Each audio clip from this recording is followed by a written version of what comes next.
ಶ್ರೀಗುರುಭ್ಯೋ ನಮಃ. ಹರಿ ಓಂ. ಅಭ್ರಮಂ ಭಂಗರಹಿತಂ ಅಜಡಂ ವಿಮಲಂ ಸದಾ ಆನಂದತೀರ್ಥಮತುಳಂ ಭಜೆ ತಾಪತ್ರಯಾಪಹಂ. ಅಂಜನಾಸೂನು ಸಾನ್ನಿಧ್ಯಾತ್ ವಿಜಯೇನ ವಿರಾಜಿತಂ ಅಜಿತಪ್ರೀತಿಜನಕಂ ಭಜೇಹಂ ವಿಜಯಧ್ವಜಂ. ತಪಸ್ವಾಧ್ಯಾಯ ಶುಶ್ರೂಷಾ ಕೃಷ್ಣಪೂಜಾರತಂ ಮುನಿಂ ವಿಶ್ವೇಶಂ ಇಷ್ಟದಂ ವಂದೇ ಪರಿವ್ರಾಟ್ ಚಕ್ರವರ್ತಿನಂ. ಆಪಾದಮೌಲಿಪರ್ಯಂತಂ ಗುರುಣಾಮಾಕೃತಿಂ ಸ್ಮರೇತ್ ತೇನ ವಿಘ್ನಾಃ ಪ್ರಣಶ್ಯಂತಿ ಸಿದ್ಧ್ಯಂತಿ ಚ ಮನೋರಥಾಃ. ಜನ್ಮಾದ್ಯಸ್ಯ ಯತೋನ್ಮಯಾದಿತರತಶ್ಚಾರ್ಥೇಷ್ವಭಿಘ್ನಸ್ವರಾಟ್ ತೇನೇ ಬ್ರಹ್ಮಹೃದಯಾದಿಕವಯೇ ಮುಖ್ಯಂತಿ ಯಂ ಸೂರಯಃ. ತೇಜೋ ವಾರಿಮೃತಾಂ ಯಥಾ ವಿನಿಮಯೋ ಯತ್ರ ತ್ರಿಸರ್ಗೋ ಮೃಷಾ ಧಾಮ್ನಾ ಸ್ವೇನ ಸದಾ ನಿರಸ್ತಕುಹಕಂ ಸತ್ಯಂ ಪರಂ ಧೀಮಹಿ. ಸೃಷ್ಟಿಸ್ಥಿತ್ಯಪ್ಯಯೇಹ ನಿಯತಿ ದೃಶಿತಮೋ ಬಂಧಮೋಕ್ಷಾಶ್ಚ ಯಸ್ಮಾತ್ ಅಸ್ಯ ಶ್ರೀ ಬ್ರಹ್ಮರುದ್ರ ಪ್ರಭೃತಿ ಸುರನರದ್ವೇಷಶತ್ರಾತ್ಮಕಸ್ಯ ವಿಷ್ಣೋರ್ವ್ಯಸ್ತಾಃ ಸಮಸ್ತಾಃ ಸಕಲಗುಣನಿಧಿಃ ಸರ್ವದೋಷವ್ಯಪೇತಃ ಪೂರ್ಣಾನಂದೋ ವ್ಯಯೋ ಯಃ ಗುರುರಪಿ ಪರಮಃ ಚಿಂತಯೇತಂ ಮಹಂತಂ. ಭಾಗವತ ಅದರ ಏಕಾದಶ ಸ್ಕಂದವನ್ನು ಅಧಿಕರಿಸಿ ಕಾಲದ ಮಿತಿಯಲ್ಲಿ ಕೆಲವು ವಿಷಯಗಳನ್ನು ಪ್ರಸ್ತಾಪ ಮಾಡಲಿಕ್ಕೆ ಪ್ರಯತ್ನ ಮಾಡ್ತಾ ಇದ್ದೇನೆ. ವಿಜಯಧ್ವಜಾಚಾರ್ಯರು ಸಮಗ್ರ ಭಾಗವತಕ್ಕೆ ಟಿಪ್ಪಣಿಯನ್ನು ಬರೆದಿರತಕ್ಕಂಥವರು. ಒಂದು ವಿಷಯವನ್ನು ಗಮನಿಸಬೇಕಾಗಿರ್ತಕ್ಕಂಥದ್ದೇನು ಅಂದರೆ, ಈ ದಿನ ಭಾಗವತಕ್ಕೆ ಉಪಲಬ್ಧಿ ಇರತಕ್ಕಂಥ ಎಲ್ಲ ಟಿಪ್ಪಣಿಗಳನ್ನು ನೋಡಿದಾಗ ವಿಜಯಧ್ವಜಾಚಾರ್ಯರ ಈ ಟಿಪ್ಪಣಿಯೇ ಬಹಳ ಪ್ರಾಚೀನವಾಗಿರ್ತಕ್ಕಂಥ ಟಿಪ್ಪಣಿ. ತದನಂತರ ಬರತಕ್ಕಂಥ ಅನ್ಯ ಸಂಪ್ರದಾಯದ ವ್ಯಾಖ್ಯಾನಗಳಾಗಲಿ ನಮ್ಮ ಮಾತು ಸಂಪ್ರದಾಯದ ವ್ಯಾಖ್ಯಾನಗಳಾಗಲಿ ಎಲ್ಲವೂ ಕೂಡ ವಿಜಯಧ್ವಜರ ನಂತರನೇ ಬಂದಿರತಕ್ಕಂಥದ್ದು. ಸತ್ಯಧರ್ಮರು ಹೇಳೋ ಕಾಲಕ್ಕೆ ವಿಜಯಧ್ವಜ ಯುತಾಯುತ ಟೀಕಾಕೃತ್ ಪಾದ ನೌಕಾನೌಹು ವಿಜಯಧ್ವಜ ಯುತಾಯುತ. ಜಯತೀರ್ಥರೆಂಬತಕ್ಕಂಥ ದೋಣಿಯನ್ನು ಏರಿ ವಿಜಯಧ್ವಜ ಎಂಬತಕ್ಕಂಥ ಆ ಧ್ವಜವನ್ನು ದೋಣಿಗೆ ಕಟ್ಟಿಕೊಂಡು ಆ ಧ್ವಜದ ಸಹಾಯದಿಂದ ನಾನು ಈ ಭಾಗವತ ಅಂತಕ್ಕಂಥ ಉದಧಿಯನ್ನು ದಾಟಲು ಪ್ರಯತ್ನ ಮಾಡ್ತೇನೆ ಎಂಬುದಾಗಿ ಸತ್ಯಧರ್ಮರು ವಿಜಯಧ್ವಜರನ್ನು ಸ್ಮರಣೆ ಮಾಡಿದ್ದಾರೆ. ಯಾದವಾರ್ಯರು ಅಜಾಮಿಳ ಉಪಾಖ್ಯಾನ ಸಂದರ್ಭದಲ್ಲಿ ಅಜಾಮಿಳ ಉಪಾಖ್ಯಾನದ ಸಮಗ್ರವಾಗಿರತಕ್ಕಂಥ ಮಾಹಿತಿಯನ್ನು ವಿಜಯಧ್ವಜಾಚಾರ್ಯರು ನೀಡಿದ್ದಾರೆ.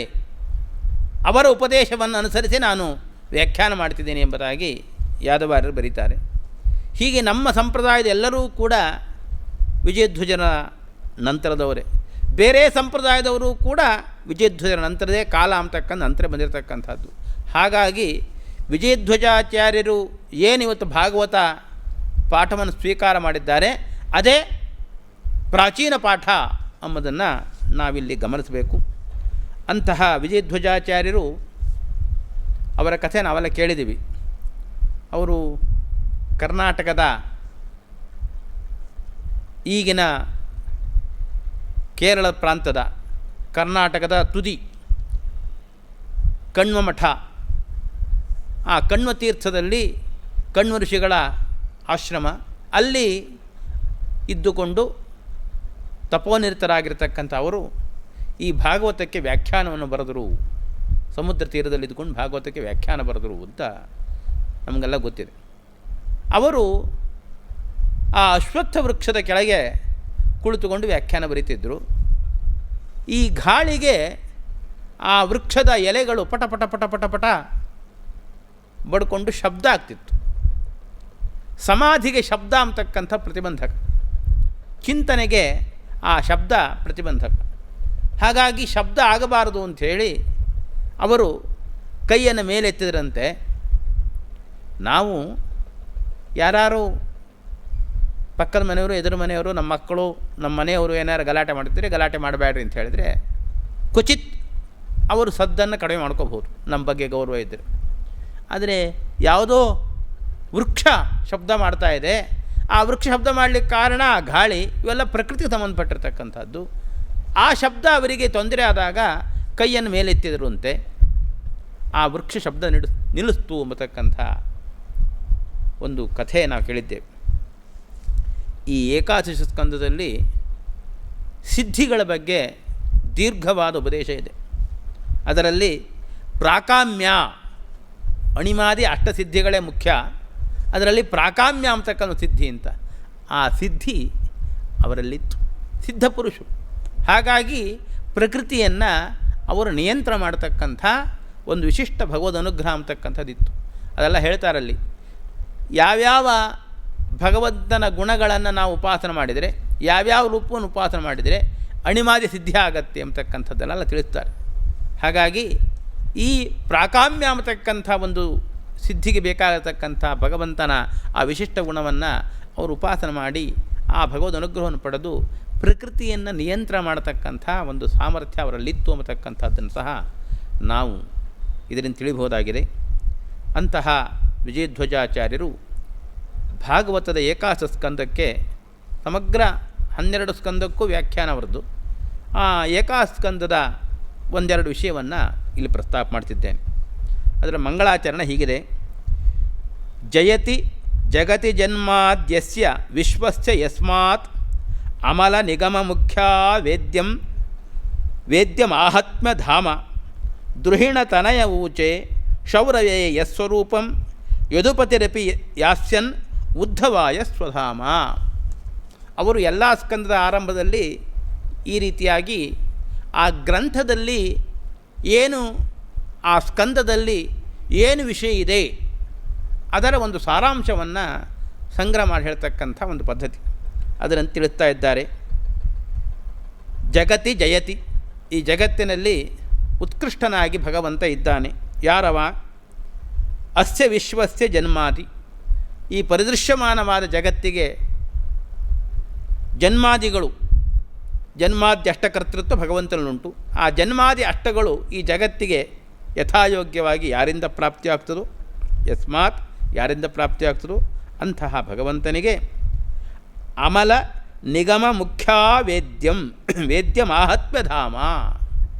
ಭಗವಂತನ ಕೀರ್ತಿ ಏನಪ್ಪ ಅಂದರೆ, ನಿರ್ದುಷ್ಟವಾದ ವೇದದಿಂದ ಮುಖ್ಯವಾಗಿ ಸಮಗ್ರ ವೇದಗಳಿಂದಲೂ ಪ್ರತಿಪಾದ್ಯ, ಆ ಸಮಗ್ರ ವೇದಗಳಲ್ಲಿ ಮುಖ್ಯವಾಗಿ ಪ್ರತಿಪಾದ್ಯ ಭಗವಂತ.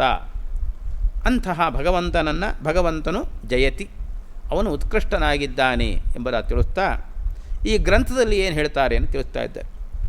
ದ್ರುಹಿಣತನಯೇ ಊಚೆ ಶೌರಯೇ ಯಸ್ವರೂಪಂ. ಶೂರರಾಜನ ಮಗ ವಸುದೇವನಿಗೆ ದ್ರುಹಿಣತನಯ, ಬ್ರಹ್ಮದೇವರ ಮಗ. ದ್ರುಹಿಣತನಯ ಶೌರಯೇ ಊಚೆ. ನಾರದರು ಉಪದೇಶ ಮಾಡಿದರು. ಅದು ಜಾಯಂತಿ ಉಪಾಖ್ಯಾನ ಅಂತ ಇಲ್ಲಿ ಆರಂಭದಲ್ಲಿ ಬರ್ತಕ್ಕಂಥದ್ದು. ಆ ಜಯಂತಿ ಎಂಬತಕ್ಕಂಥ ಭಗವಂತನ ಪತ್ನಿ, ಅವಳ ಉದರದಲ್ಲಿ ಹುಟ್ಟಿರತಕ್ಕಂಥ 9 ಜನ ಕವಿ, ಅವಿಹೋತ್ರ ಮೊದಲಾಗಿರ್ತಕ್ಕಂಥ 9 ಜನ ಜ್ಞಾನಿಗಳು, ಅವರ ಉಪದೇಶ ಪ್ರಾರಂಭದಲ್ಲಿ ಬರ್ತದೆ. ಅದನ್ನು ತಿಳಿಸ್ತಿದ್ದಾರೆ. ಆ ಉಪದೇಶವನ್ನು ನಾರದರು, ಆ ಜಾಯಂತೆಯರು ವಿದೇಹರಾಜನಿಗೆ, ನಿಮಿರಾಜನಿಗೆ ಏನು ಉಪದೇಶ ಮಾಡಿದರು ಅದನ್ನು ನಾರದರು ವಸುದೇವನು ಉಪದೇಶ ಮಾಡ್ತಾರೆ. ಅದನ್ನು ಹೇಳ್ತಿದ್ದಾರೆ. ದ್ರುಹಿಣತನಯ ಊಚೆ ಶೌರಯೇ. ಅದಾದ ಮೇಲೆ ಏನು ಹೇಳಿದರು? ಯಸ್ವರು, ಭಗವಂತನ ಭಗವತ್ತತ್ವದ ಬಗ್ಗೆ, ಆತ್ಮತತ್ವದ ಬಗ್ಗೆ ಅವರು ಹೇಳಿದರು. ಅದೇ ರೀತಿಯಾಗಿ ಆತ್ಮತತ್ವದ ಬಗ್ಗೆ ಭಗವಂತನ ಉಪದೇಶನೂ ಇದೆ. ಉದ್ಧವ ಗೀತಾ ಅಂತಕ್ಕಂಥದ್ದು, ಉದ್ಧವನಿಗೆ ಭಗವಂತ ಹೇಳಿದ. ಅದನ್ನು ಹೇಳ್ತಿದ್ದಾರೆ. ಯದುಪತಿರಪಿ, ಯಾದವರ ನಾಯಕನಾದ ಕೃಷ್ಣನೂ ಕೂಡ ಸ್ವಧಾಮ ಯಾಸ್ಯನ್, ಅವನು ಪರಂಧಾಮಕ್ಕೆ ತೆರಳುವ ಮುನ್ನ ಉದ್ಧವಾಯ ಊಚೆ, ಉದ್ಧವನಿಗೆ, ತನ್ನ ಮುಖ್ಯ ಭಕ್ತನಾಗಿರ್ತಕ್ಕಂಥ ಉದ್ಧವನಿಗೆ ಭಗವಂತ ಉಪದೇಶ ಮಾಡು. ಹೀಗಾಗಿ ಮೊದಲು ಏಕಾಸ್ಕಂದ ಮೊದಲು ಬರತಕ್ಕಂಥದ್ದು ಜಾಯಂತಿ ಉಪಾಖ್ಯಾನ. ಆಮೇಲಿರ್ತಕ್ಕಂಥದ್ದು ಸಮಗ್ರ ಭಗವಂತನ ಉಪದೇಶ ಉದ್ಧವ ಗೀತಾ ಅಂತಕ್ಕಂಥದ್ದು. ಇವೆರಡು ಇದರೊಳಗೆ ಉಂಟು ಎಂಬುದಾಗಿ ಪ್ರಾರಂಭದ ಮಂಗಳಾಚರಣೆ ಶ್ಲೋಕದಲ್ಲಿ ತಿಳಿಸಿದ್ದಾರೆ.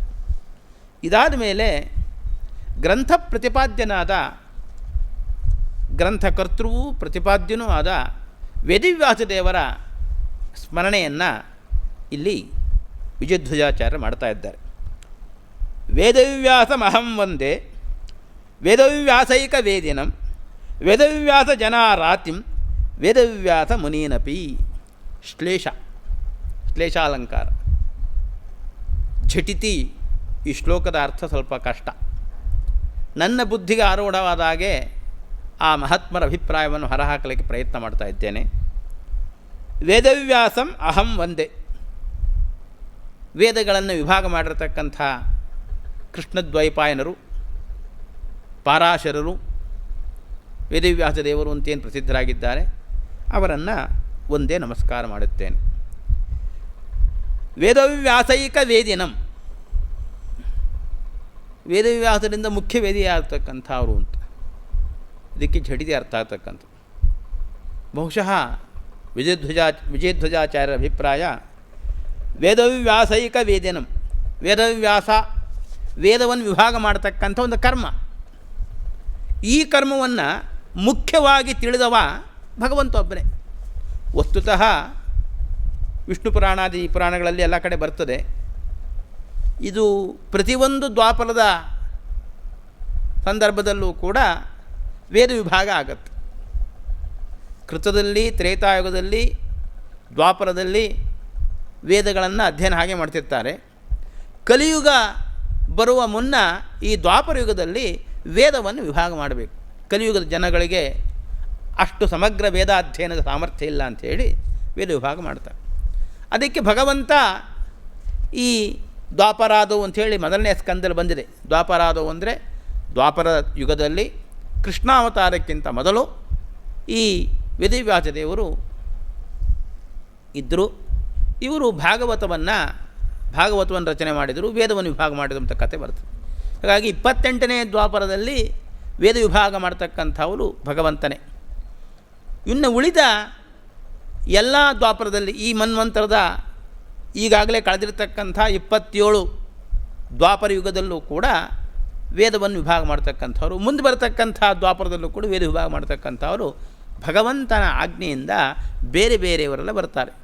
ಮುಂದಿನ 29ನೇ ದ್ವಾಪರ ಯುಗದಲ್ಲಿ ದ್ರೋಣಾಚಾರ್ಯರ ಮಗನಾಗಿರ್ತ ಅಶ್ವತ್ಥಾಮಾಚಾರ್ಯರು ವೇದವ್ಯಾಸರಾಗಿ ವೇದವನ್ನು ವಿಭಾಗ ಮಾಡ್ತಾರೆ ಅಂತ. ಮಾರ್ಕಾಂಡೇಯರು, ಪರಾಶರರು ಹೀಗೆ ಅನೇಕ ಜನಗಳು ವೇದ ವಿಭಾಗ ಮಾಡ್ತಕ್ಕಂಥಿರ್ತಾರೆ. ಈ ಎಲ್ಲ ವೇದ ವಿಭಾಗ ಮಾಡ್ತಕ್ಕಂಥ ಇವರನ್ನೆಲ್ಲರೂ ವೇದವ್ಯಾಸರು. ಯಾರು ವೇದವನ್ನು ವಿಭಾಗ ಮಾಡ್ತಾರೋ ಅವರೆಲ್ಲ ವೇದವ್ಯಾಸರು. ಎಲ್ಲ ವೇದವ್ಯಾಸರಿಗೂ ಕೂಡ ಗುರು ಇವರೇ, ಈ ಭಗವಂತನೇ. ಆದ್ದರಿಂದ ಯಾಕೆ ಹೇಗೆ ವೇದವನ್ನು ವಿಭಾಗ ಮಾಡಬೇಕು, ಯಾವ್ಯಾವ ಋಕ್ಕುಗಳನ್ನು, ಯಾವ್ಯಾವ ಶಾಖೆಗಳನ್ನು ಪ್ರಕಾಶಗೊಳಿಸಬೇಕು ಅಂತಕ್ಕಂಥದ್ದೆಲ್ಲ ಪೂರ್ಣವಾದ ಜ್ಞಾನ ಇರತಕ್ಕಂಥದ್ದು ಭಗವಂತನಿಗೆ. ಆದ್ದರಿಂದ ವೇದವ್ಯಾಸ ಅಂಬತಕ್ಕಂಥ ವೇದ ವಿಭಾಗ ಅಂಬತಕ್ಕಂಥ ಕರ್ಮದ ಮುಖ್ಯ ವೇತ್ತ ಭಗವಂತ. ವೇದವ್ಯಾಸೈಕ ವೇದಿನಂ. ವೇದದಿಂದ ಮುಖ್ಯವಾಗಿ ಪ್ರತಿಪಾದ್ಯ ಭಗವಂತ, ಆ ವೇದವನ್ನು ಮುಖ್ಯವಾಗಿ ತಿಳಿದವನು ಭಗವಂತ. ಅದು ಒಂದು. ವೇದವ್ಯಾಸ ಜನಾರಾತಿಂ. ವೇದವ್ಯಾಸ ಅಂದರೆ ವೇದವನ್ನು ವಿಭಾಗ ಮಾಡೋರು, ವೇದವನ್ನು ವಿಭಾಗ ಮಾಡ್ತಕ್ಕ ಜನಗಳು. ಅವರಿಗೆ ಅರಾತಿ ಶತ್ರು ಅಂತ. ಭಗವಂತ ಅವರಿಗೆಲ್ಲ ಗುರುಗಳು ಅಂತ ಪುರಾಣಗಳೆಲ್ಲ ಬಂದಿದೆ. ಹಿಂದಿನ ವಿಶೇಷಣದಲ್ಲಿ ಹಾಗೆ ಹೇಳಿದ್ದೀವಿ ನಾವು. ಇದೇಗೆ ಅಂತ ಕೇಳಿದರೆ, ವೇದವನ್ನು ವಿಭಾಗ ಮಾಡೋದು ಅಂದರೆ ಶಾಖೋಪಶಾಖವನ್ನು ಭಗವಂತನ ಆಜ್ಞೆಯಂತೆ ಯಾವ್ಯಾವ ಶಾಖೆಗಳು ಚಾಲ್ತಿಯಲ್ಲಿರಬೇಕು, ಯಾವ್ಯಾವ ಶಾಖೆಯಲ್ಲಿ ಯಾವ್ಯಾವ ಮಂತ್ರಗಳು, ಎಷ್ಟೆಷ್ಟು ಮಂತ್ರಗಳು, ಋಂಗ್ಮಂತ್ರಗಳು, ಯಜುರ್ವೇದ ನಿಗದಗಳು ಎಷ್ಟೆಷ್ಟು ಚಾಲ್ತಿಯಲ್ಲಿರಬೇಕು ಅಂತಕ್ಕಂಥದ್ದನ್ನೆಲ್ಲ ನಿರ್ಣಯ ಮಾಡ್ತಕ್ಕಂಥ ಪೂರ್ಣವಾದ ಜ್ಞಾನ ಇರ್ತಕ್ಕ ಭಗವಂತ. ಆ ಭಗವಂತನ ಮಾರ್ಗದರ್ಶನ ಎಲ್ಲರೂ ಮಾಡ್ತಾ ಇರ್ತಾರೆ. ಆದರೆ ಇನ್ನೊಂದು ರೀತಿ ವೇದ ವಿಭಾಗ ಮಾಡ್ತಕ್ಕಂಥ ಜನ ನಮ್ಮಲ್ಲಿದ್ದಾರೆ. ಏನು? ನಮಗೆಲ್ಲ ಗೊತ್ತಿದೆ, ವೇದವನ್ನು ಕರ್ಮಕಾಂಡ ಜ್ಞಾನಕಾಂಡ ಅಂತ ವಿಭಾಗ ಮಾಡೋದು. ಕರ್ಮಕಾಂಡದಲ್ಲಿ ಕರ್ಮಗಳನ್ನು ಹೇಳ್ತಾರೆ, ಜ್ಞಾನಕಾಂಡದಲ್ಲಿ ಮಾತ್ರ ಭಗವಂತ ಪ್ರತಿಪಾದ್ಯ, ಕರ್ಮಕಾಂಡ ಭಗವಂತ ಪ್ರತಿಪಾದ್ಯ ಅಲ್ಲ ಅಂತ. ಮತ್ತು ಇನ್ನು ಕೆಲವರಿದ್ದಾರೆ, ವೇದಗಳಲ್ಲಿ ಈ ಸೂಕ್ತದಿಂದ ಇಂಥ ದೇವತೆ ಪ್ರತಿಪಾದ್ಯ, ಆ ಸೂಕ್ತ ಅಂಥ ದೇವತೆ ಪ್ರತಿಪಾದ್ಯ ಅಂತ. ಹೀಗೆ ಸಮಗ್ರ ವೇದದಿಂದ ಭಗವಂತ ಪ್ರತಿಪಾದ್ಯ ಅಂತ ಹೇಳಲ್ಲ ಅವರು. ಹೀಗೆ ತಮ್ಮ ಮನಸ್ಸಿಗೆ ತಿಳಿದಂತೆ ವೇದವನ್ನು ವಿಭಾಗ ಮಾಡ್ತಾರೆ. ಇವರೆಲ್ಲರೂ ಕೂಡ ಮೋಹಕರು, ಇವರೆಲ್ಲರೂ ಕೂಡ ಅಜ್ಞರು, ಜನಗಳನ್ನು ಮೋಸ ಮಾಡ್ತಿದ್ದಾರೆ. ಸ್ವತಃ ಇವರಿಗೆ ಸಮಗ್ರವಾದ ಜ್ಞಾನ ಇಲ್ಲ. ಹಾಗಾಗಿ ಇವರೆಲ್ಲರೂ ಕೂಡ ಒಂದು ರೀತಿಯಲ್ಲಿ ಭಗವಂತನ ಅವಕೃಪೆಗೆ ಪಾತ್ರ ಆಗಿರತಕ್ಕಂಥದ್ದು. ಕರ್ಮಕಾಂಡ ಜ್ಞಾನಕಾಂಡ ಅಂತ ವಿಭಾಗ ಆಗಲಿ, ಈ ಅಗ್ನಿಮೀಳೆ ಅಂತಕ್ಕಂಥ ಅಗ್ನಿ ಪ್ರತಿಪಾದಕ ಸೂಕ್ತ, ಇಂದ್ರಶ್ರೇಷ್ಠ ಇಂದ್ರ ಪ್ರತಿಪಾದ ಸೂಕ್ತ, ವಿಷ್ಣೋರ್ವೀರ್ಯಾಣಿ ಕಂಪ್ರೋವಚ ಅಂತಕ್ಕಂಥದ್ದು ಏನುಂಟಲ್ಲ ಅದು ಮಾತ್ರ ಭಗವಂತ ಪ್ರತಿಪಾದಿತ ಅಂತಕ್ಕಂಥದ್ದು. ಹೀಗೆಲ್ಲ ಸೂಕ್ತವೆಂದು ವಿಭಾಗ ಮಾಡತಕ್ಕಂಥದ್ದು. ದೇವತೆಗಳು ಸಮಗ್ರ ವೇದಕ್ಕೆ ಭಗವಂತನೇ ಪ್ರತಿಪಾದಿತ ಅಲ್ಲ, ಎಲ್ಲ ಸೂಕ್ತಗಳು ಭಗವಂತ ಪ್ರತಿಪಾದಿತ ಅಲ್ಲ, ಈ ರೀತಿಯಾಗಿ ವೇದವನ್ನು ವಿಭಾಗ ಮಾಡೋರು. ಕರ್ಮಕಾಂಡ ಜ್ಞಾನಕಾಂಡ ಅಂತ ವಿಭಾಗ ಮಾಡೋರು. ಕರ್ಮಕಾಂಡ, ದೇವತಾಕಾಂಡ, ಬ್ರಹ್ಮಕಾಂಡ ಅಂತ ಹೀಗೆಲ್ಲ ವಿಭಾಗ ಮಾಡ್ತಕ್ಕಂಥ ಇವರೆಲ್ಲರೂ ಕೂಡ ದುಷ್ಟರು. ಇಂತಹ ದುಷ್ಟ ಜನಗಳಿಗೆ ಅರಾತಿ ಶತ್ರು ಭಗವಂತ. ವೇದವ್ಯಾಸ ಜನಾರಾತಿಂ ವೇದವ್ಯಾಸ ಮುನೀನಪಿ. ವೇದವ್ಯಾಸ ಮುನೀನ್, ವೇದವ್ಯಾಸ ಅಂತ ಒಬ್ಬನೇ ತಾನೆ, ಅನೇಕ ಮುನಿಗಳು ಹೇಗಾಗ್ತಾರೆ? ಒಂದು ರೀತಿ ಹಿಂದೆ ಹೇಳಿದ್ವು ನಾವು, ಪ್ರತಿಯೊಂದು ದ್ವಾಪರದಲ್ಲೂ ಕೂಡ ಒಬ್ಬ ವೇದವ್ಯಾಸರು ಬರ್ತಾರೆ. ಅವರು ಈ ಕೃಷ್ಣದ್ವೈಪಾಯನರ ಶಿಷ್ಯರಾಗಿ ವೇದವನ್ನು ವಿಭಾಗ ಮಾಡ್ತಾರೆ ಅಂತ. ಆದ್ದರಿಂದ ಆ ಎಲ್ಲ 71 ಚತುರ್ಯುಗಕ್ಕೂ ಕೂಡ 71 ವೇದವ್ಯಾಸರಿದ್ದಾರೆ.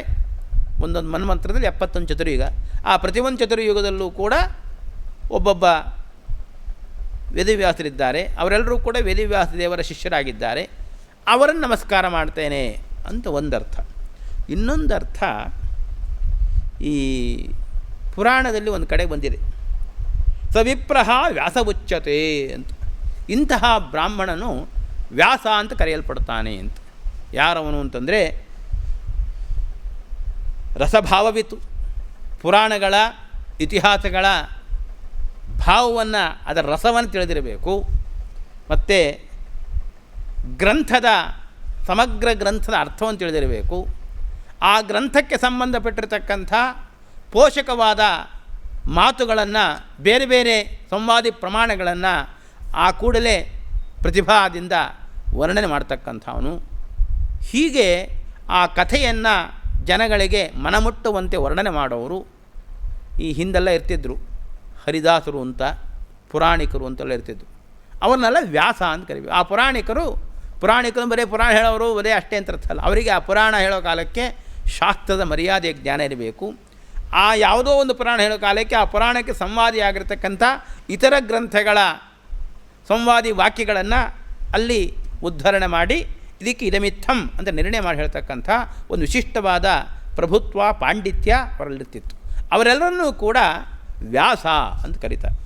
ಇಂತಹ ವೇದವ್ಯಾಸ ಮುನೀನ್, ಈ ಪುರಾಣ ವಾಚಕರಾಗಿರ್ತಕ್ಕಂಥ ಎಲ್ಲ ವೇದವ್ಯಾಸರನ್ನು ಕೂಡ ಒಂದೇ ನಮಸ್ಕಾರ ಮಾಡುತ್ತೇನೆ ಎಂಬುದಾಗಿ.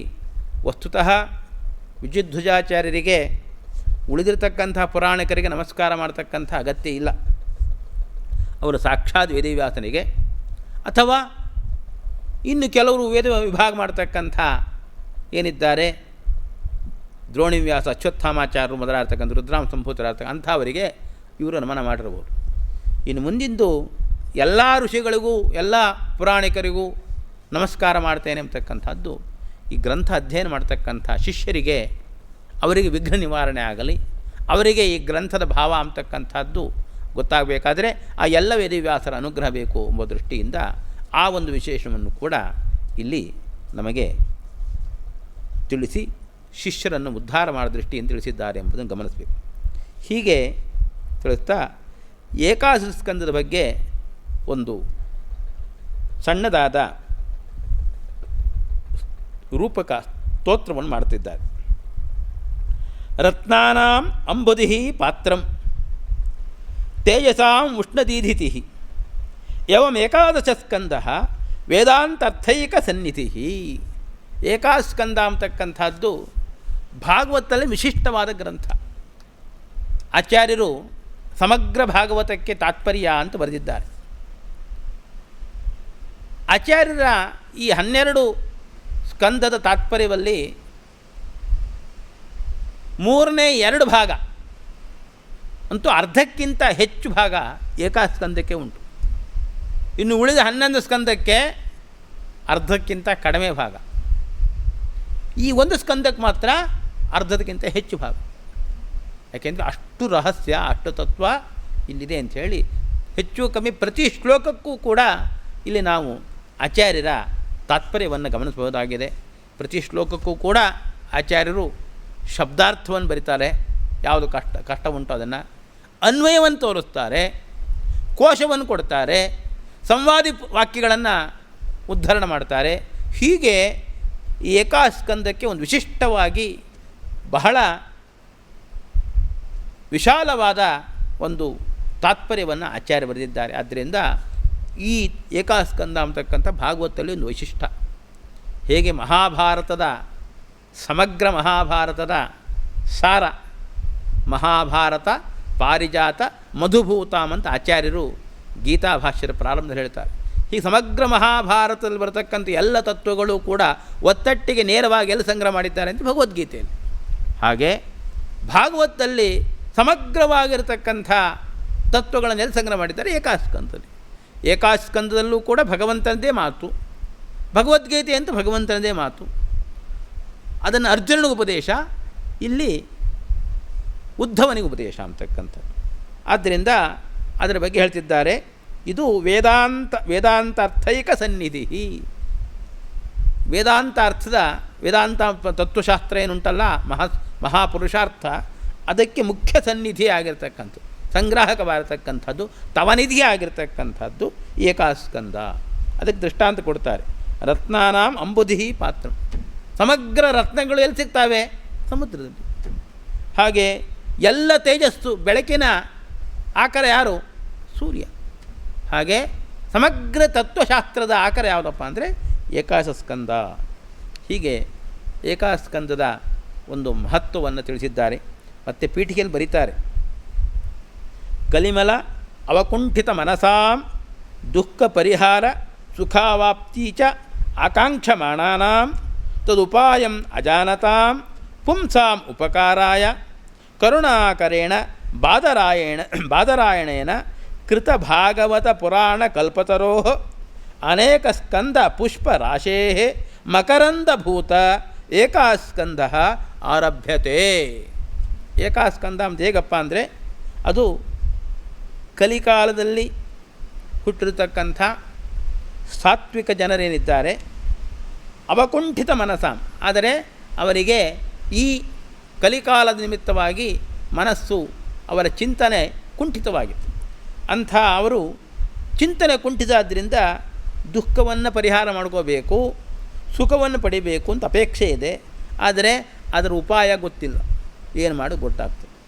ತನ್ನಿಮಿತ್ತವಾಗಿ ಅಂತಹ ಸುಖವನ್ನು ಹೊಂದಬೇಕು, ದುಃಖವನ್ನು ಪರಿಹಾರ ಮಾಡ್ಕೋಬೇಕು, ಅತ್ಯಂತಿಕವಾದ ಸುಖ ಪ್ರಾಪ್ತಿ, ಅತ್ಯಂತಿಕವಾದ ದುಃಖ ನಿವೃತ್ತಿ, ಇದನ್ನು ಪಡೆಯಬೇಕು ಅಂತ ಅಪೇಕ್ಷೆ ಇರತಕ್ಕಂಥ ಜನಗಳಿಗೆ ಉಪಕಾರ ಮಾಡಬೇಕು ಎಂಬುದಾಗಿ ಕರುಣಾಸಾಗರನಾದ ಭಗವಂತ ಬಾದರಾಯಣ ಭಾಗವತ ಅಂತಕ್ಕಂಥ ಗ್ರಂಥವನ್ನು ಮಾಡಿದ.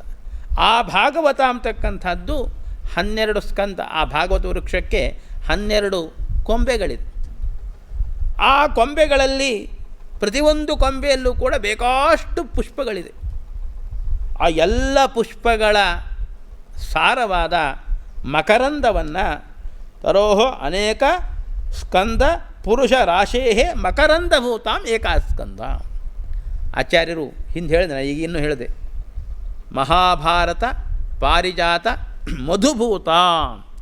ಮಹಾಭಾರತ ಅಂತಕ್ಕಂಥ ವೃಕ್ಷ, ಪಾರಿಜಾತ ವೃಕ್ಷ, ಆ ವೃಕ್ಷದ ಮಧುಭೂತವಾದ್ದು ಭಗವದ್ಗೀತೆ. ಹಾಗೆಯೇ ಉದ್ಧವ ಗೀತೆಯು ಕೂಡ ಈ ಮಹಾಪುರಾಣವಾದ ಭಾಗವತದ ಪುಷ್ಪರಾಶಿಯ ಮಧು ಇದ್ದಂತೆ ಇದೆ ಎಂಬುದಾಗಿ, ಇದು ಬಹಳ ಮಹತ್ವದ್ದು ಎಂಬುದಾಗಿ ಇಲ್ಲಿ ನಮಗೆ ಆ ಏಕಾಸ್ಕಂದದ ಮಹತಿಯನ್ನು ತಿಳಿಸಿಕೊಟ್ಟಿದ್ದಾರೆ. ಸಮಯ ಕಡಿಮೆ ಇರೋದರಿಂದ ಇದು ಮುಖ್ಯವಾಗಿ ನಮಗೆ ಸೂಚನೆ ಇರುವಂತೆ ವಿಜಯಧ್ವಜಾಚಾರ್ಯರ ಉಪದೇಶದ ಏನಿದೆ ಅನ್ನತಕ್ಕಂಥದ್ದನ್ನು ತಿಳಿಸಬೇಕು ಅಂತ ಹೇಳಿದ್ದಾರೆ. ಹಾಗಾಗಿ ಆ ಉಪದೇಶದ ಯಾವುದಾದ್ರು ಒಂದೋ ಎರಡೋ ಮಾತನ್ನು ನಾನು ಇಲ್ಲಿ ಮುಟ್ಲಿಕ್ಕೆ ಪ್ರಯತ್ನ ಮಾಡ್ತಿದ್ದೆ. ನಮಗೆಲ್ಲ ಗೊತ್ತಿರುವಂತೆ ಕೃಷ್ಣನ ದರ್ಶನಕ್ಕೆ ನಾರದರು ಬಂದಿದ್ದಾರೆ. ಆ ಬಂದ ನಾರದರನ್ನು ವಸುದೇವ ಏಕಾಂತದಲ್ಲಿ ಭೇಟಿಯಾಗಿ ಅವರಲ್ಲಿ ಕುಶಲ ಪ್ರಶ್ನೆಯನ್ನು ಮಾಡಿ, ತದನಂತರದಲ್ಲಿ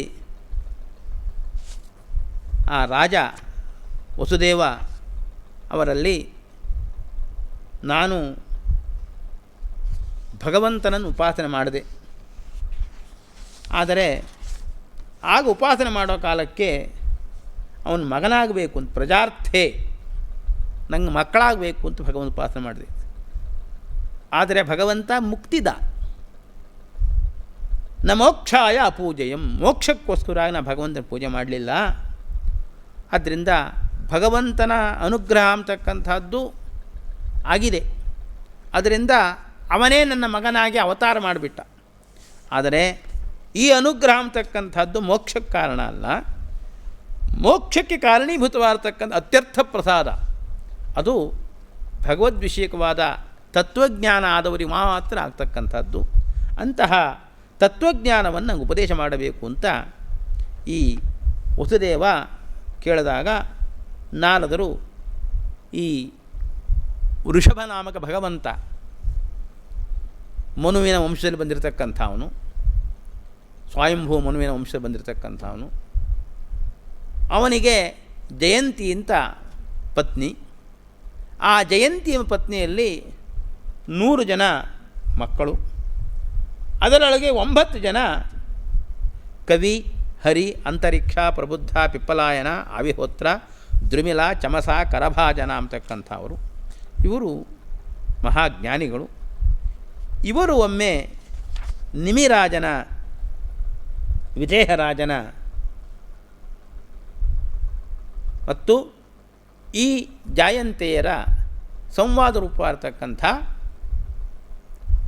ಇತಿಹಾಸ ಏನುಂಟು, ಅವರು ಆ ನಿಮಿರಾಜ ಅವರಲ್ಲಿ ತತ್ವೋಪದೇಶ ಮಾಡಿರಿ ಅಂತ ಕೇಳಿದಾಗ ಆ ಜಾಯಂತೆಯರು ಏನು ತತ್ವೋಪದೇಶ ಮಾಡಿದರೋ ಅದನ್ನು ನಾನು ನಿಮಗೆ ಹೇಳ್ತೇನೆ ಎಂಬುದಾಗಿ ತಿಳಿಸ್ತಾ ಇದ್ದಾರೆ. ಆಗ ಆ ನಿಮಿರಾಜ ಹೇಳ್ತಾನೆ, ದುರ್ಲಭೋ ಮಾನಸೋ ದೇಹ ದೇಹಿನಾಂ ಕ್ಷಣಭಂಗುರ. ಜ್ಞಾನಿಗಳೇ, ಪೂಜ್ಯರೇ, ಬೇರೆ ಯೋನಿಗಳಲ್ಲಿ ತತ್ವಚಿಂತನೆಗೆ ಅವಕಾಶ ಇಲ್ಲ. ತತ್ವಚಿಂತನೆಗೆ ಅವಕಾಶ ಇರತಕ್ಕಂಥ ಯೋನಿ ಮಾನವ ಯೋನಿ. ಇದು ಬಹಳ ದುರ್ಲಭ. ಸರಿ, ದುರ್ಲಭವಾದ್ದು ಮಾನವ ಯೋನಿ ಬಂತಲ್ಲ, ಇನ್ನೇನು ಅಂತ ಕೇಳಿದರೆ ಕ್ಷಣಭಂಗುರ, ಬಂದುಬಿಡ್ತು, ಇನ್ನೇನು ಮುಗಿದೋಯ್ತು ಅನ್ನಲಿಕ್ಕಿಲ್ಲ, ಅದು ಮತ್ತು ತಕ್ಷಣ ಹೋಗ್ಬಿಡುವುದು. ಭಾಳ ಹತ್ತಿರವಾದದ್ದು. ಅಷ್ಟೇ ಅಲ್ಲ, ದುರ್ಲಭವಾದದ್ದು, ಅಸ್ಥಿರವಾದ್ದು. ಅಂತಹ ದುರ್ಲಭವಾದ ಮಾನವ ಯೋನಿ ಅದು ಸಾರ್ಥಕ ಆಗಬೇಕಾದ್ರೆ ಅಲ್ಲಿ ವೈಕುಂಠ ಪ್ರಿಯರ ದರ್ಶನ ಆಗಬೇಕು, ಭಗವದ್ಭಕ್ತರ ದರ್ಶನ ಆಗಬೇಕು. ಅದು ಬಹಳ ದುರ್ಲಭ. ತತ್ರಾಪಿ ದುರ್ಲಭಂ ಮನ್ಯೆ ವೈಕುಂಠ ಪ್ರಿಯ ದರ್ಶನಂ. ದುರ್ಲಭ ಮನುಷ್ಯ ಯೋನಿಯೇ ದುರ್ಲಭ. ಅದರಲ್ಲೂ ದುರ್ಲಭವಾಗಿರ್ತಕ್ಕಂಥದ್ದು ಸಜ್ಜನರ ಸಹವಾಸ, ಸಜ್ಜನರ ಒಡನಾಟ. ಅಂತಹ ಸಜ್ಜನರ ಒಡನಾಟ ದುರ್ಲಭಾತಿ ದುರ್ಲಭವಾದ ಸಜ್ಜನರ ಒಡನಾಟ ಆಗಿದೆ. ಆದ್ದರಿಂದ ನಾನು ನಿಮ್ಮಲ್ಲಿ ತತ್ವವನ್ನು ಕೇಳಬೇಕು ಅಂತ ಬಂದಿದ್ದೇನೆ. ಕ್ಷೇಮಂ ಪೃಚ್ಛಾಮಃ ಭವತಃ, ಆತ್ಯಂತಿಕಂ ಕ್ಷೇಮಂ. ನೀವು ದೊಡ್ಡವರು ಬಂದಿದ್ದೀರಾ, ಮಹಾಸಿದ್ಧರು, ಅಣಿಮಾದಿ ಸಿದ್ಧಿಗಳಿದೆ ಅಂಥೇಳಿ ನನಗೊಂದು ಮಗು ಆಗಲಿ ಅಂತನೋ, ಏನೋ ಒಂದಿಷ್ಟು ಶತ್ರುಗಳ ನಾಶ ಆಗಲಿ ಅಂತನೋ ಹೀಗೆಲ್ಲ ಕೇಳಲಿಲ್ಲ ಅವನು. ಆತ್ಯಂತಿಕಂ ಕ್ಷೇಮಂ ಪೃಚ್ಛಾಮಃ. ಯಾವ ಜ್ಞಾನದಿಂದ ಆತ್ಯಂತಿಕ ಕ್ಷೇಮ ಮೋಕ್ಷರೂಪವಾಗಿರ್ತಕ್ಕಂಥ ಪುರುಷಾರ್ಥ ಪ್ರಾಪ್ತಿ ಆಗ್ತದೋ ಅದನ್ನು ಹೇಳ್ರಿ. ಯಾಕೆ? ಸತ್ಸಂಗ ಶೇವಹಿನ್ರಣಾಂ, ಸಜ್ಜನರ ಸಹವಾಸ ಮೋಕ್ಷಕ್ಕೆ ಕಾರಣ ಅಂತ ಹೇಳಿದ್ದಾರೆ. ಆದ್ದರಿಂದ ನೀವು ಹೇಳಬೇಕು ಅಂತ ಆ ಜಾಯಂತೆಯರಲ್ಲಿ ಈ ಮಹಾರಾಜ ಪ್ರಶ್ನೆ ಮಾಡಿದ್ದಾನೆ. ಆಗ ಕವಿ ಎಂಬತಕ್ಕಂಥವರು ಉಪದೇಶ ಮಾಡ್ತಿದ್ದಾರೆ.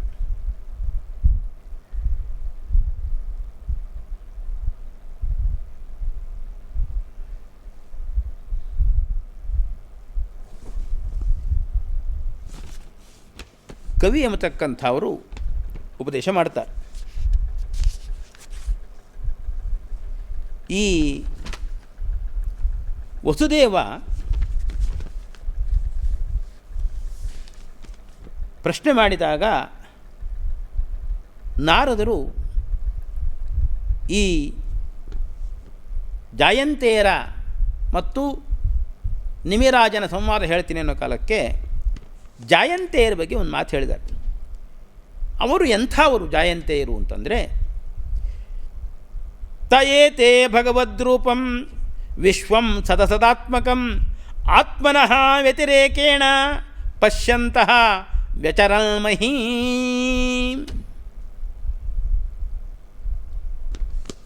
ಪಶ್ಯಂತಹ ವ್ಯಚರನ್ಮಹಿ, ಭಗವಂತನನ್ನು ಕಾಣ್ತಾ ಅವರು ಭೂಮಿಯಲ್ಲಿ ಸಂಚಾರ ಮಾಡ್ತಾ ಇರ್ತಾರೆ ಅಂತ. ಭಗವಂತನನ್ನು ಹೇಗೆ ಕಾಣ್ತಾರವರು? ಭಗವದ್ರೂಪಂ ಪಶ್ಯಂತಹ, ತೇಯೇತೆ ಭಗವದ್ರೂಪಂ ಪಶ್ಯಂತಹ ಅಂತ. ಭಗವದ್ರೂಪವನ್ನು ಹೇಗೆ ನೋಡ್ತಾರೆ ಅಂತ. ವಿಶ್ವಂ ಸದಸದಾತ್ಮಕಂ ಆತ್ಮನಃ ವ್ಯತಿರೇಕೇಣ. ಇಲ್ಲಿ ವಿಜಯಧ್ವಜಾಚಾರ್ಯರ ಉಪದೇಶವನ್ನು ನಾವು ಗಮನಿಸಬೇಕು. ವಿಶ್ವಂ ಅಂತುಂಟು. ವಿಶ್ವಂ ಅಂದ ತಕ್ಷಣ ಅದಕ್ಕೆ ಪೂರ್ಣ ಅಂತ ಒಂದು ಅರ್ಥ ಇದೆ, ಜಗತ್ತು ಅಂತಂದು ಅರ್ಥ ಇದೆ. ಪೂರ್ಣ ಅಂತಂದು ಅರ್ಥ ಇಟ್ಕೊಳ್ತಾರೆ. ಸದಸದಾತ್ಮಕಂ ಅಂದ್ರೇನು? ಸತ್ತು ಮತ್ತು ಅಸತ್ತು ಎರಡೂ ಆಗಿರತಕ್ಕಂಥದ್ದು. ಜಗತ್ತಿನಲ್ಲಿ ಸತ್ ಅಸತ್, ಜಗತ್ ಸತ್ತು ಅಸತ್ತು ಆಗಿದೆ ಅಂತಂದರೆ ಅದು ನಮಗೆ ಅರ್ಥ ಆಗಲ್ಲ. ಅದಕ್ಕೆ ವಿಜಯಧ್ವಜಾಚಾರ್ಯ ಅರ್ಥ ಬರೀತಾರೆ. ಸತ್ತು ಅಂತಂದರೆ ಕಾರ್ಯ, ಅಸತ್ ಅಂದರೆ ಕಾರಣ. ಸದಸದಾತ್ಮಕ ಅಂದರೆ ಕಾರ್ಯ ಕಾರಣ ರೂಪವಾದ ಜಗತ್ತು ಅಂತ ಅರ್ಥ. ಈ ಕಾರಣವನ್ನು ಅಸತ್ ಅಂತ ಕರೀತಾರೆ, ಕಾರ್ಯವನ್ನು ಸತ್ ಅಂತ ಕರೀತಾರೆ. ಕಾರಣ ಏನು ಅಂತಂದರೆ, ಈಗ ಘಟ ಇದೆ, ಅದು ಕಾರ್ಯ. ಅದಕ್ಕೆ ಕಾರಣ ಮಣ್ಣು. ಮಣ್ಣಿದ್ದರೆ ನಾವು ನೀರು ತೊಂಬರೋಕ್ಕಾಗಲ್ಲ. ಗಡಿಗೆ, ಬೇಯಿಸಿದ ಗಡಿಗೆ ಇದ್ದರೆ ಅದರಿಂದ ನೀರು ತೊಗೊಂಬರುವುದು. ಜಲ ಆಹರಣ ಅಂತಕ್ಕಂಥ ಒಂದು ವ್ಯಾಪಾರ ಉಂಟಲ್ಲ, ಅದು ಕಾರಣದಲ್ಲಿ ಕಾಣಲ್ಲ, ಕಾರ್ಯದಲ್ಲಿ ಕಾಣುತ್ತದೆ. ಹಾಗೆ ಕಾಣೋದರಿಂದ ಅದನ್ನು ಸತ್ ಅಂತ. ಅಂದರೆ ಆ ಕಾರಣದಲ್ಲಿ ಆ ಶಕ್ತಿ ಇರುತ್ತೆ, ಅದು ಕಾರ್ಯಾತ್ಮನ ಮಾರ್ಪಾಟುಗೊಂಡಾಗ ಆ ಶಕ್ತಿ ಪ್ರಕಟ ಆಗತ್ತೆ. ಆದ್ದರಿಂದ ಅದನ್ನು ಸತ್, ಕಾರಣವನ್ನು ಅಸತ್ ಅಂತ ಕರೀತಾರೆ. ಇಂತಹ ಸದಾತ್ಮಕವಾದ ಪ್ರಪಂಚದಲ್ಲಿ ವ್ಯಾಪ್ತನಾಗಿರತಕ್ಕಂಥ ವಿಶ್ವಂ ಪೂರ್ಣನಾದ ಆತ್ಮನ ಭಗವಂತನನ್ನು ಆತ್ಮನಃ ಜೀವನಿಂದ ವ್ಯತಿರೇಕೇಣ ಭಿನ್ನ ಎಂಬುದಾಗಿ. ಭಗವಂತ ಜೀವನಿಂದ ಭಿನ್ನ. ಯಾಕೆ? ಭಗವಂತ ಅಸದಾತ್ಮಕವಾದ ಪ್ರಪಂಚದಲ್ಲಿ ವ್ಯಾಪ್ತನಾಗಿದ್ದಾನೆ, ನಾವು ವ್ಯಾಪ್ತಿ ಇಲ್ಲ. ಆದ್ದರಿಂದ ನನ್ನಿಂದ ಭಗವಂತ ಭಿನ್ನ ಎಂಬುದಾಗಿ ಪಶ್ಯಂತಹ ಅಂತ ಒಂದರ್ಥ. ಇನ್ನೊಂದು ಸದಸದಾತ್ಮಕಂ, ಕಾರ್ಯಕಾರರೂಪವಾಗಿರತಕ್ಕಂಥ ವಿಶ್ವಂ, ಈ ಜಗತ್ತನ್ನು ಆತ್ಮನಃ ಭಗವಂತನಿಂದ ವ್ಯತಿರೇಕೇಣ, ಭಗವಂತನಿಂದ ಭಿನ್ನ ಅಂತ ಅಂತಕ್ಕಂಥ ಇದು ಉದ್ವೇಗಕ್ಕೆ ಕಾರಣ. ಜಗದ್ರಕ್ಷಕವನಿದ್ದಾನೆ, ಅವನ ಸೊತ್ತಿದು, ಇದರ ರಕ್ಷಣೆ ಇದರ ನಿರ್ವಹಣೆ ಎಲ್ಲ ಅವನ ಜವಾಬ್ದಾರಿ ಅಂತ ನಾವು ತಿಳ್ಕೊಂಡ್ರೆ ನಾವು ನಿಶ್ಚಿಂತವಾಗಿರ್ತೀವಿ. ಇಲ್ಲ, ಇದು ನನ್ನದು, ಇದು ಸಂರಕ್ಷಣೆ ನನ್ನದು, ಇದನ್ನು ಕಾಪಾಡ್ತಕ್ಕಂಥ ಹೊಣೆ ನನ್ನದು ಅಂತ ಅಂದ್ಕೊಂಡ್ರೆ ನಮಗೆ ಇಲ್ಲೇ ಇರ್ತಕ್ಕಂಥ ಅಯ್ಯೋ ಏನು ಮಾಡಬೇಕು, ಹೀಗಿದೆ ಹಾಗಿದೆ ಅಂತಕ್ಕಂಥ ಉದ್ವೇಗ ಬರ್ತದೆ. ಈ ಹೆಂಡತಿ ಮಕ್ಕಳು ಈ ಮನೆ ನಮ್ಮ ಸಂಸಾರ ಇವೆಲ್ಲವೂ ಕೂಡ ನಾನೇ ರಕ್ಷಕ ಅಂತಕ್ಕಂಥದ್ದಿರೋ ಭಾವ ಇದ್ದರಿಂದ ಅಸದ್ಭಾವ ಅಮಂಗಳವಾಗಿರ್ತಕ್ಕಂಥ ಭಾವ ಇದು. ತನ್ನಿಮಿತ್ತವಾಗಿ ಉದ್ವೇಗ ಇದೆ. ಹೀಗೆ ಆ ಶ್ಲೋಕದ ಭಾವವನ್ನು ಈ ರೀತಿಯಾಗಿ ನಮಗೆ ಇಲ್ಲಿ ತಿಳಿಸ್ಕೊಡ್ತಾ ಇದ್ದ. ಹಾಗೇ ಇದೇ ಕವಿಗಳ ಮಾತಲ್ಲೇ ಇಲ್ಲಿ ಮುಂದೊಂದು ಮಾತು ಬರುತ್ತೆ. ಅವಿದ್ಯಮಾನೋಪ್ಯವಭಾತಿ ಹಿ ದ್ವಯೋ ಧ್ಯಾತುರ್ಧಿಯ ಸ್ವಪ್ನಮನೋರಥೌ ಯಥಾ ತತ್ಕರ್ಮ ಸಂಕಲ್ಪ ವಿಕಲ್ಪಕಂ ಮನಃ ಬುಧೋ ನಿದಧ್ಯಾತ್ ಅಭಯಂ ತತಃ ಸ್ಯಾತ್. ಅವನ ಪ್ರಶ್ನೆಗನುಸಾರ ಉತ್ತರ ಕೊಡ್ತಿದ್ದಾರೆ. ನಮಗೆ ಅಭಯ ನಿರ್ಭಯವಾಗಿರ್ತಕ್ಕಂಥ ಭಾವನೆ ಬರಬೇಕು. ಈ ಭಗವದ್ಗೀತೆಯಲ್ಲಿ ಬರ್ತದೆ, ಅಭಯಂ ಸತ್ವ ಸಂಶುದ್ಧಿ. ದೈವಿ ಸಂಪತ್ತುಗಳು ಯಾವುದನ್ನು ಕೇಳಿದ್ರೆ ಮೊದಲು ಹೇಳ್ತಕ್ಕಂಥದ್ದು ಅಭಯ. ಎಲ್ಲಿ ತನಕ ನಾವು ಇನ್ನೊಬ್ಬರಿಗೆ ಭಯವನ್ನು ಉಂಟು ಮಾಡಬಾರ್ದು, ಇನ್ನೊಬ್ಬರಿಗೆ ನಾವು ಹೆದರಬಾರ್ದು. ಗುಬ್ಬಚ್ಚಿಗೆ ಭಾರಿ ಭೀತಿ, ಹಿಂದಿಂದ ಬೇಕು ಬರ್ತದೋ ಮುಂದಿಂದ ಬೇಕು ಬರ್ತದೋ ಗಿಡಗ ಬರ್ತದೋ ಮತ್ತೊಂದು ಬರ್ತದೋ ಏನು ಭಾರಿ ಭೀತಿ. ಅದಕ್ಕೆ ಹಿಂಗೆ ನೋಡ್ತಾ ಇರ್ತದೆ. ಅದು ಯಾವಾಗಲೂ ಕೂಡ ಒಂದು ಕಡೆ ನೋಡಲ್ಲ, ಆ ಕಡೆ ಈ ಕಡೆ. ಹೀಗೆ ಭಯ ಇದ್ದಾಗ ಮನಸ್ಸು ಅಂತಕ್ಕಂಥ ಸ್ಥಿಮಿತವಾಗಿರೋದು. ನಿರ್ಭಯವಾಗಿದ್ದರೆ ಮನಸ್ಥಿಮಿತ ಆಗ್ತದೆ, ಭಗವಂತನ ಧ್ಯಾನ ಮಾಡು. ಹಾಗಾಗಿ ದೈವಿ ಸಂಪತ್ತಿನಲ್ಲಿ ಮುಖ್ಯವಾಗಿರ್ತಕ್ಕಂಥದ್ದು ಅಭಯ. ಆ ಅಭಯ ಅಂತಕ್ಕಂಥದ್ದು ಬೇಕು. ಅದಕ್ಕೋಸ್ಕರವಾಗಿ ಅಭಯ ಹೇಗೆ ಬರ್ತದೆ ಅಂತ ಕೇಳಿದರೆ, ಬುಧೋ ನಿದಿಧ್ಯಾತ್ ಅಭಯಂ ತತಃ ಸ್ಯಾತ್. ಜ್ಞಾನಿ ಅಂತಕ್ಕಂಥವನು ಇಡಬೇಕು. ಏನಿಡಬೇಕು? ಸಂಕಲ್ಪ ವಿಕಲ್ಪಕಂ ಮನಃ. ಸಂಕಲ್ಪ ವಿಕಲ್ಪ, ಇದು ಮಾಡಬೇಕು ಅದು ಮಾಡಬಾರದು, ಹೀಗೆ ಮಾಡ್ತಕ್ಕಂಥದ್ದು ಯಾವುದು? ಮನಸ್ಸು. ಇಂತಹ ಮನಸ್ಸನ್ನು ಭಗವಂತನಲ್ಲಿ ಇಡಬೇಕು. ಮನಸ್ಸನ್ನು ಭಗವಂತನಿಗೆ ಯಾರು ಸಮರ್ಪಣೆ ಮಾಡ್ತಾರೋ ಅವನಿಗೆ ಅಭಯಂ ಸ್ಯಾತ್.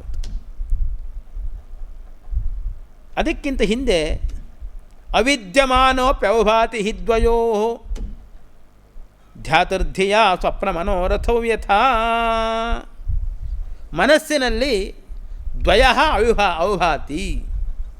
ದ್ವಯ ಅಂದರೆ ಎರಡು ಯಾವಾಗಲೂ ಮನಸ್ಸಲ್ಲಿರ್ತದೆ. ಅವಿದ್ಯಮಾನೋಪಿ, ಅದಿಲ್ಲದಿದ್ದರೂ ಕೂಡ ಅವು ತೋರ್ತಾ ಇದೆ. ಹಗ್ಗದಲ್ಲಿ ಹಾವು ತೋರದ ಹಾಗೆ, ಗಾಜಿನಲ್ಲಿ ಬೆಳ್ಳಿ ತೋರದ ಹಾಗೆ ಇಲ್ಲದೇ ಇರತಕ್ಕಂಥ ವಸ್ತು ತೋರ್ತಾ ಇದೆ. ಹೇಗೆ ಅಂತ ಕೇಳಿದ್ರೆ, ಸ್ವಪ್ನ ಮನೋರಥೋ ಯಥಾ ಧ್ಯಾತು ಧಿಯ ಸ್ವಪ್ನ ಮನೋರಥೋ ಯಥಾ. ಸ್ವಪ್ನ ಹಗಲಗನಸು, ರಾತ್ರಿಗನಸು. ಮನೋರಥ ಅಂದರೆ ಹಗಲಗನಸು, ಸ್ವಪ್ನ ಅಂದರೆ ರಾತ್ರಿಗನಸು. ಈ ರಾತ್ರಿಗನಸು ಹಗಲಗನಸುಗಳಲ್ಲಿ ಏನೇನೋ ತೋರುತ್ತಲ್ಲ, ಹಾಗೆ ಇವನ ಮನಸ್ಸಿನಲ್ಲಿ ಇಲ್ಲದೇ ಇರತಕ್ಕಂಥ ತೋರ್ತಾ ಇದೆ ಅಂತ ಈ ಶ್ಲೋಕದ ಅರ್ಥ. ಅದಕ್ಕೆ ಆಚಾರ್ಯರು ದ್ವಯ ಅನ್ನೋದಕ್ಕೆ ಆತ್ಮನಃ ಗೇಹಾದಿ ದ್ವಯ ಶಬ್ದೇನ ಭಣ್ಯತೆ ಅಂತ. ದ್ವಯ ಅಂತಂದರೆ ಎರಡು ಅಂತ ಅರ್ಥ ಅಲ್ಲ. ನಮ್ಮ ಹೆಂಡತಿ ಮಕ್ಕಳು ಮನೆ ಮಠ ಇವೇನುಂಟಲ್ಲ, ಇವನ್ನು ದ್ವಯ ಅಂತ ಕರೀತಾರೆ. ಸರಿ, ಇದಾರೂ ಕೂಡ ಅವಭಾತಿ, ಅವಿದ್ಯಮಾನ. ಏನು ವಿದ್ಯಮಾನ? ಹೆಂಡತಿ ಮಕ್ಕಳು ಮನೆಯೆಲ್ಲ ಇದ್ದಿತ್ತಾನೆ. ಅದು ದ್ವಯ ಅನ್ನೋದಕ್ಕೆ ಎರಡು. ಅವರೆಲ್ಲ ಏನು ಮಾಡ್ತಾರೆ ಕೇಳಿದರೆ, ಇಲ್ಲದೇ ಇರತಕ್ಕಂಥ ಭೇದ ಅಂತ ಬೇರೆ ಸಂಪ್ರದಾಯದ ವ್ಯಾಖ್ಯಾನ ಮಾಡ್ತಕ್ಕಂಥ ದ್ವಯ ಅಂದರೆ ಭೇದ. ಅವಿದ್ಯಮಾನೋಪ್ಯವಭಾತಿ, ವಸ್ತುತು ಜೀವೇಶ್ವರಲ್ಲಿ ಭೇದ ಇಲ್ಲ, ಇಲ್ಲದೇ ಇರತಕ್ಕಂಥ ಭೇದ ಕಾಣ್ತಾ ಇದೆ ಅಂತ ಅರ್ಥ ಮಾಡ್ತಾರೆ. ಆದರೆ ಹಾಗರ್ಥ ಅಲ್ಲ. ಯಾಕೆಂದರೆ ಹಿಂದೆ ಅವರು ನಾರದರು ಹೇಳೋ ಕಾಲಕ್ಕೆ ಇವರು ಈ ಕವಿ ಮೊದಲಾಗಿರ್ತಕ್ಕಂಥ ಜಯಂತೆಯರು ಆತ್ಮನಃ ವ್ಯತಿರೇಕೇಣ, ತನ್ನಿಂದ ಭಿನ್ನರನ್ನಾಗಿ, ಜಗತ್ತಿನಲ್ಲಿ ವ್ಯಾಪ್ತನಾಗಿರ್ತ ಭಗವಂತನಿಂದ ಮದಂತರಿಯ ಭಗವಂತನಿಂದ ಅಭಿನ್ನನಾಗಿ ಅಂತೆಲ್ಲ ಹೇಳಿದ. ಆದ್ದರಿಂದ ದ್ವಯ ಅನ್ನೋದಕ್ಕೆ ಭೇದ ಅಂತ ಅರ್ಥ ಅಲ್ಲ. ಹಾಗಾದ್ರೆ ಏನು ಅರ್ಥ ಅಂತ ಕೇಳಿದರೆ, ಅದಕ್ಕೊಂದು ಕೋಶ ಕೊಡ್ತಾರೆ ಆಚಾರ್ಯರು. ಆತ್ಮನೋ ದೇಹಗೇಹಾದಿ ದ್ವಯ ಶಬ್ದೇನ ಭಣ್ಯತೆ. ದೇಹಗೇಹಾದಿಗಳು, ಈ ದೇಹ, ಈ ಮನೆ, ಈ ಉಳಿದಿರ್ತ ಸಂಸಾರ, ಇವನ್ನು ದ್ವಯ ಅಂತ ಕರೀತಾರೆ. ಹಾಗಾದರೂ ಕೂಡ ಅವಿದ್ಯಮಾನ ಹೇಗದು? ಹೆಂಡತಿ ಮಕ್ಕಳು ಮನೆಯವೆಲ್ಲ ಅವಿದ್ಯಮಾನ, ಸತ್ಯ ತಾನೇ, ಶಾಶ್ವತ ಇಲ್ಲದೇ ಇರಬಹುದು, ನಶ್ವರವಾಗಿರಬಹುದು, ಸತ್ಯ ತಾನೇ. ಇಲ್ಲೇ ತೋರ್ತಾ ಇದ್ದ ಅರ್ಥ ಹೇಗೆ? ಅದಕ್ಕೋಸ್ಕರವಾಗಿ ಇವರು ಬರೀತಾರೆ, ವಿಜಯಧ್ವಜಾಚಾರ್ಯ ತಿಳಿಸ್ತಾರೆ. ಏನದು ಅಂತ ಕೇಳಿದ್ರೆ, ಇಲ್ಲದೇ ಇರತಕ್ಕಂಥದ್ದು ಅಂತಂದರೆ ಸರ್ವಾತ್ಮನ ಅಸತ್ ಅಂತ ಅರ್ಥ ಅಲ್ಲ. ಅಲ್ಲಿ ಇಲ್ಲದೇ ಇರತಕ್ಕಂಥದ್ದು ಏನು ತೋರ್ತಾ ಇದೆ ಅಂದರೆ ಅದು ನನ್ನದು ಅಂತ, ಸ್ವಾಯತ್ತ, ನನ್ನ ಅಧೀನವಾಗಿದೆ ಅನ್ನತಕ್ಕಂಥದ್ದು ಭ್ರಾಂತಿ. ವಸ್ತುತ್ವದು ಈಶ್ವರಾಧೀನ, ಈಶಾಧೀನವಾಗಿರ್ತಕ್ಕಂಥದ್ದು ಸ್ವಾಧೀನ ಅಂತ ತಿಳ್ಕೊಂಡ್ಬಿಡ್ತಾರೆ. ಅದು ಅವಭಾತಿ ನಮಗೆ ತೋರ್ತಾ ಇದೆ. ನಾವು ಹೇಳೋ ಕಾಲಕ್ಕೆ ಹೇಳ್ತೀವಿ ಎಲ್ಲ ಭಗವಂತಂದ್ರಿ ಅಂತ, ಅದೆಲ್ಲ ಬರೀ ಕುತ್ತಿಗೆ ಮೇಲೆ ಮಾತು. ಯಾಕೆ ಅಂದರೆ ಆ ಮನೆಯನ್ನು ನಾ ಮಾರ್ತೀನಿ, ಇದೇನು ಹೇಳ್ದಂಗೆ ಕೇಳ್ತೀನಿ, ನೋಡಬೇಕು ಅಂತ ನೋಡ್ತದೆ, ಬೇಡ ಅಂತ ಕಣ್ಮುಚ್ಕೊಳ್ಳುತ್ತೆ. ಹಾಗಾಗಿ ಇದೆಲ್ಲವೂ ನನ್ನ ಅಧೀನದಲ್ಲಿದೆ ಅಂತ ನಮಗೆ ಕಾಣ್ತಾ ಇದೆ. ಅವಿದ್ಯಮಾನೋ ಪೇಯುಭಾತಿ, ಸ್ವಾತಂತ್ರ್ಯ ಅಂತಕ್ಕಂಥದ್ದು ಇಲ್ಲ, ಇಲ್ಲದೇ ಇರತಕ್ಕಂಥ ಸ್ವಾತಂತ್ರ್ಯ ನಮಗಿದೆ ಅಂತ ತೋರ್ತದೆ. ಅದು ಹೇಗಪ್ಪ ಅಂದರೆ ಸ್ವಪ್ನ ಮನೋರಥೋ ಯಥಾ, ಸ್ವಪ್ನದಲ್ಲಿ ಹೇಗೆ ಬಾಹ್ಯ ಪದಾರ್ಥಗಳನ್ನೇ ನೋಡದೆ ಅಂಬತಕ್ಕಂಥದ್ದಿದೆಯೋ ಹಾಗೆ ಇಲ್ಲೂ ಕೂಡ ನನ್ನ ಅಧೀನವಾಗಿರ್ತಕ್ಕಂಥದ್ದು ಅಂಬತಕ್ಕಂಥ ಭ್ರಾಂತಿ ಇದೆ.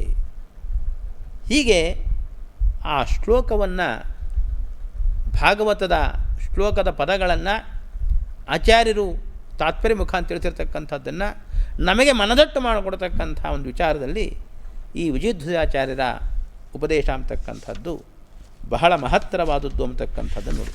ಹೀಗೆ ಪ್ರತಿ ಹೆಜ್ಜೆ ಹೆಜ್ಜೆಗೂ ಕೂಡ ಅವರ ಉಪದೇಶ ಅಂತಕ್ಕಂಥದ್ದು ಮನನೀಯವಾಗಿರ್ತಕ್ಕಂಥದ್ದಾಗಿದೆ. ಮುಂದೆ